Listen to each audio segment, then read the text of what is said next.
Texas A&M did a great job bringing in receivers via the portal. Then Noah Thomas leaves, and now the question is, do we need another receiver in the portal?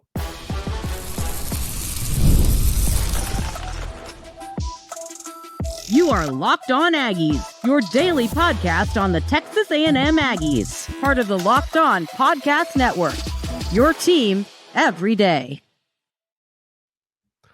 Welcome on into Locked On Aggies. I'm your host, Andrew Stefaniak. Thanks for making Locked On Aggies your first listen every single day. Today's episode is brought to you by our friends over at FanDuel. From big upsets to game-winning drives, the NFL playoffs are better with FanDuel. New customers can bet $5 and get $200 in bonus bets, guaranteed. Win or lose, just visit FanDuel.com to get started. On the show today, ladies and gentlemen, we're going to talk a little bit about why, if you really look at what Texas A&M has lost in the portal, I'm pretty happy with how it's gone to this point. I'll tell you why. We're going to talk about my concerns heading into the 2025 season, offseason. What are we worried about? You know, we knew what we last year. It was offensive line. It was secondary. This year, what are our concerns heading into the season? But we're going to kick the show off talking about this receiver room. Been a hot topic this offseason.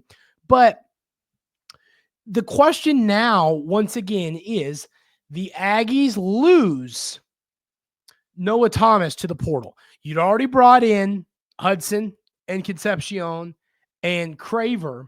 Then you lose Noah Thomas. So before Thomas decides to leave, and of course he's now gone to Georgia, so hey, at least we don't have to play him, because if we played him, he'd at least had 200 yards and 3 touchdowns, because that's just how that goes. But, you know, he leaves, and we're kind of in this spot where you got the young guy coming in, the true freshman 5-star. I mean, I think that Miles is going to be a great player, but he's a freshman and he's coming off that injury. Then you've got, you know, your guys that were freshmen last year. One name that I love is Ashton Bethel-Roman. He's a high upside player that I really wanted to see him get more snaps in the bowl game than he did. We didn't see a ton of them, and I was not a big fan of that. And then, of course, you've got the guys that you went and got in the portal. I talked about Craver, Hudson, and Concepcion. So, I mean, this is really tough for me. So, Concepcion is now your wide receiver 1. I believe, I've thought about this a lot. I believe that even with Noah Thomas on roster, had he stuck around, Concepcion's your guy. I believe that. Then on top of that, you have Craver and Hudson. Craver is going to be in the lineup without a doubt. He's going to play a lot of football for this team next season. Hudson is the one to me that's more interesting. When you go on pure upside, NFL, Hall of Fame, upside, who could be the best possible player, I think you have to give the edge to Hudson. He was a 5-star. He goes to Texas Tech, and it really doesn't work out all that well there. Doesn't play a lot of snaps, doesn't have all that many catches. But, I mean, if you saw the limited tape that he put up at Texas Tech and then the high school film, it's easy to be excited about what type of player that Micah Hudson can become. The question is, like, does a Bethel-Roman, does one of these younger guys on the roster sneak into the lineup, or is it going to be Hudson? I think if you're a Texas A&M fan, you are hoping that Micah Hudson is one of your starting receivers, because if he's not, I think that's a quick indication that he is not kind of hitting that upside yet. And we need him to hit that upside, because once again, it is first-round NFL draft pick upside. Texas Tech was not the right spot for him. I think he learned that quickly. It was a silly decision when he committed. We all knew that. But, you know, now I think that he's in a spot where he can be successful. Now, Concepcion to me is the guy that can give you 1,000 yards. Without question, I think he's capable of giving you 1,000 yards. I think that if I had to break down those three receivers right now, I would say Concepcion's going to give you somewhere in the like 850 yard range, probably like 7 or 8 touchdowns. I think that you're going to get probably between 450 and 650 yards from Craver, and then probably 3 or 4 touchdowns. And then I think Hudson is going to be that third option that could give you, that 300 to 500 kind of range. I mean, I think that upside there, let's say that happens. Let's say you get 850 yards out of Concepcion. Then you get about, let's say 550 out of Craver and 500, we'll say 450 out of Hudson. That's about 1,850 yards from those three guys. Then you add in the yards. They're going to go to your Bethel Romans, your Miles, some of the other, young receivers from last year's team, tight ends, running backs. I mean, this offense is going to be a well-oiled machine. So I think when it comes to the discussion of do you need another play in the portal at the receiver position now that Noah Thomas is gone, it's very simple to me. And the good news is when we talk about the portal, there's another window. It's not just this one. So I think you go through spring and we kind of figure out, okay, do we need another guy? And if we need another guy, then you go and you get another receiver in the portal. And to me, if you ask me what type of receiver I would say to go get, I mean, we already have the young upside talent. I think what we need now is more of a veteran. I mean, think about the room right now. Concepcion's played a couple years of college football. You've got the two going to be sophomores in Hudson and Craver, and then Bethel Roman's young, Miles is young. You got a young room. I mean, really top to bottom. So I don't think going to get like a veteran that's played a lot of college football, maybe a guy that's going to come in. Like, you now have your elite options. This is where a Cyrus Allen type of player makes a ton of sense. He might not play a ton of snaps. He might only have 20 catches, 15 catches for 200 yards. Like that might be the reality. But I think that type of player is going to help this offense kind of get to that next level. And it gives you another option in case of injury, in case someone doesn't live up to potential. I think that is why I would be interested in a veteran receiver to kind of really bulk up this room in the portal. I mean, I think we all feel good about what we have in the room right now. I do hate losing Noah Thomas because, I mean, once again, if he gets beat out by Hudson or one of these players, it's a good thing because it just means that these upside guys are hitting their upside. So I would have loved to have had Noah Thomas on roster, but at the end of the day, Noah Thomas is a good football player with some high upside that can kind of take this to the next level. And, I think that he's going to be good at Georgia. I would have really loved for him to have stuck around, but it is what it is. We aren't going to be able to change it now. And I do think that going to get a player, a veteran receiver, I think it could be really good for this room to just add someone that's played a lot of college football and can probably help your unit out. That's why I would be interested in going to get a player like that. So, and it might not be in this portal window. It could be in the next, but I think that is going to be very, very interesting. We're going to talk a little bit about my concerns heading into next season. What are they? How can they be fixed? We're going to have that conversation coming up right here on Locked On Aggies.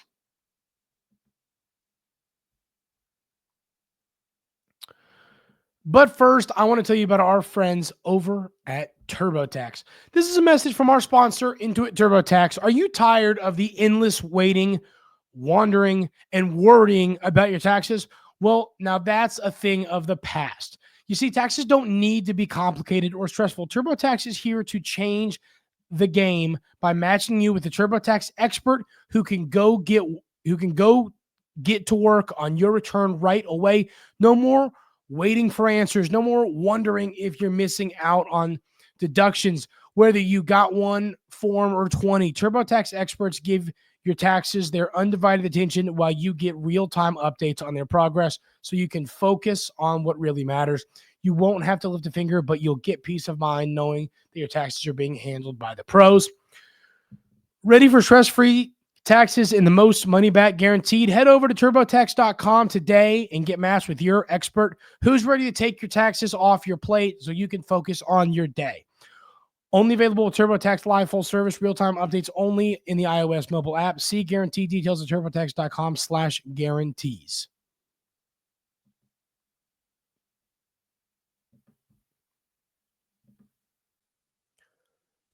To me, there are a lot of exciting parts about this offseason for Texas A&M. I think there's a lot to look forward to, top to bottom. But at the same time, I have a lot of concerns. And we're going to talk about those today. What needs to happen for those concerns to be fixed? Is it portal stuff? Is it coaching? Is it players getting developed? What is it? So my first concern heading into next season is the secondary. I think that, so what I'm going to talk about next, I think is the most important aspect of the offseason, but I don't think I'm super concerned about it happening. To me, the concern is the secondary.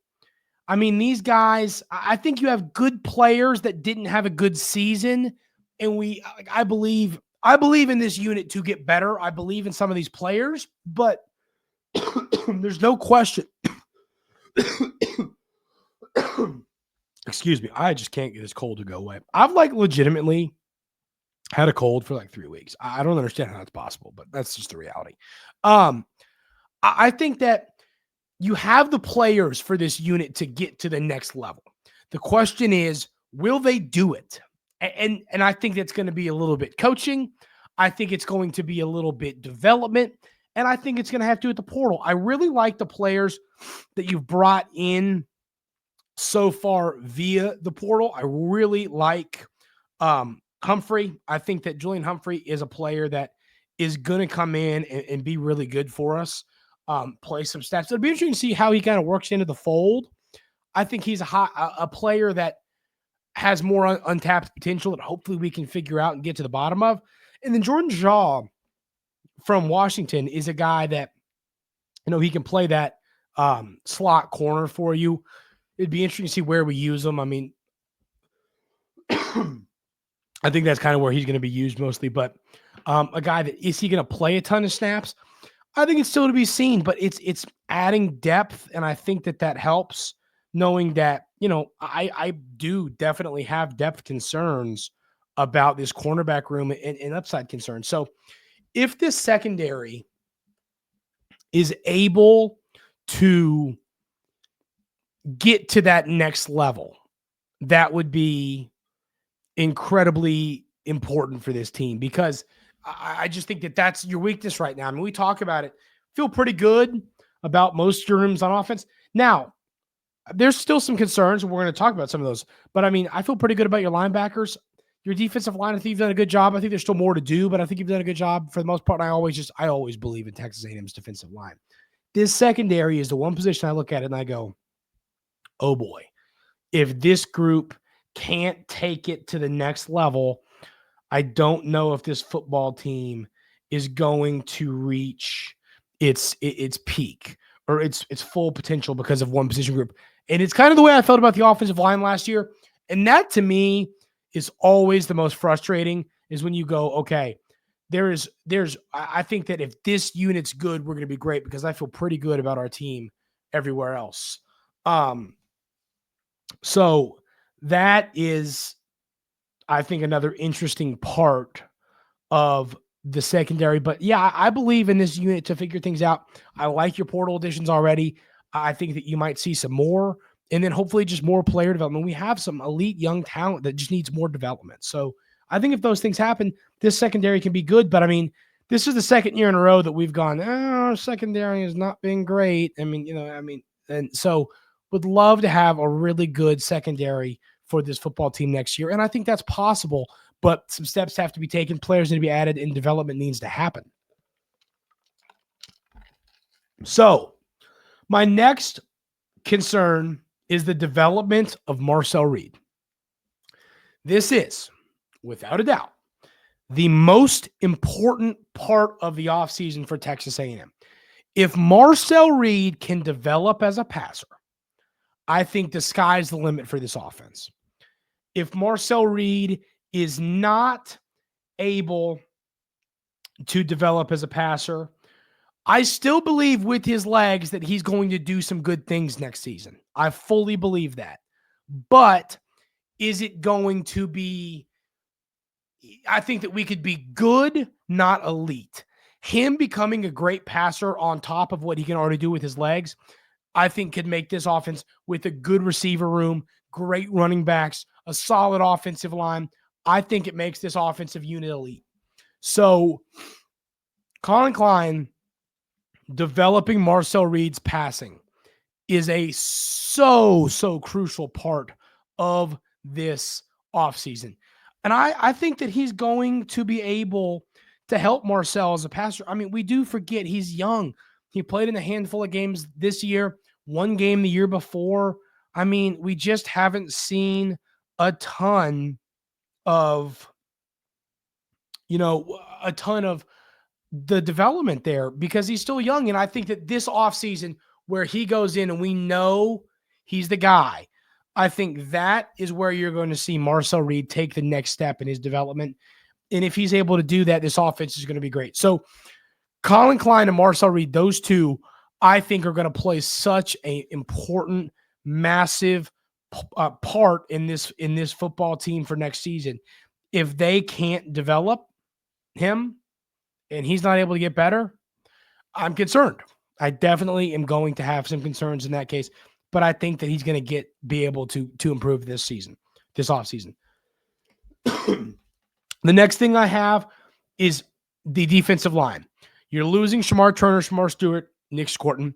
You're losing some players to the portal that I think could have helped you this year in a player like a Malicia, Anai White,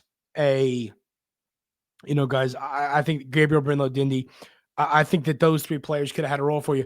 Losing those three, and then the three we talked about that going to the NFL, you're losing some talent across this defensive line. You still have some good players. I love Cassius Howell. I love Hicks and the upside he possesses. You have the upside. You have good players, but do you have enough? I think that we did a great job bringing in edge rushers. I like our edge rushers, but I still think we have more to do when it comes to the interior. I like Oyinum from Iowa State. I think he's going to be good for us. I think he's going to help us out. But at the same time, I think you could use more players. So I really want to see you bring in more interior defensive linemen. Feel good about the guys on the coming off the edge, but I think you need more interior guys. If you go get more interior offensive interior defensive linemen, I believe this defensive line is going to be great. Then the last one I have here is the tight end room. I think you've got good players. The question is, do you have someone that can step up as a great tight end? I've been in touch with Mike O'Reilly. Going to try and get him on the show. The new tight end that came over from Auburn. Going to try and get him on the show to discuss some things. I like the upside he possesses. I think that Auburn's going to regret losing him, and I think he's going to be a really good player. So, I'm kind of fired up to see what he does. I still think Theo Milton-Orstrom is going to have a good season for the Aggies. I hate losing Donovan Green, hate losing Jaden Platt. I think that those two guys could have been significant players for us this year, but you've done a good job bringing in the kid from Nebraska and bringing in Mike O'Reilly. I think that you've done a great job adding to this room, but one of these players has to step up as a great tight end for this team in this unit to be really, really good. So those are my concerns. Let me know in the YouTube comments, what are y'all's most significant concerns for this football team heading into the offseason? And then, how could we fix them? What could we do to fix those concerns? So let me know those things in the YouTube comments.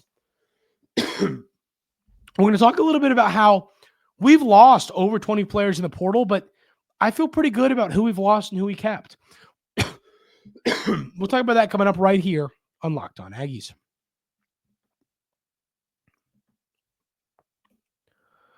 But first, I want to tell you about our friends over at FanDuel.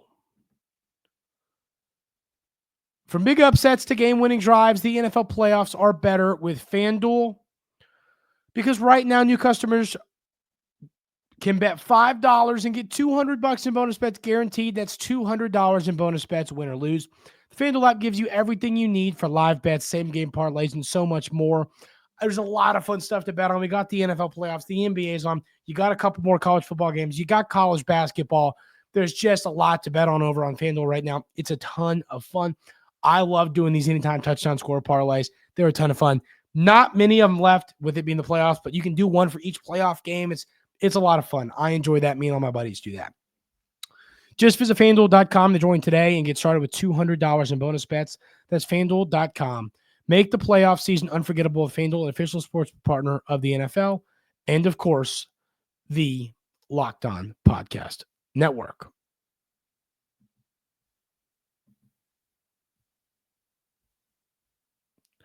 So, I want to talk a little bit about what Texas A&M has lost in the portal and why I'm really not all that concerned. I think that there's players that I didn't like to lose. I did not like losing Gabriel Brunlow-Dindy. I did not like losing Anai White. There's defensive linemen I did not like losing. Some of the offensive linemen, TJ Shanahan, I think is a good example. Hunter Erb, I think some of the offensive linemen we lost, I would have liked to held on. I think Samu, who transferred to Baylor, is a player that had a really good upside, and I would have loved to held on to him as a run stopper. So, I'm really kind of excited to see what the future holds for the players that are going to have to step up because of the guys we've lost.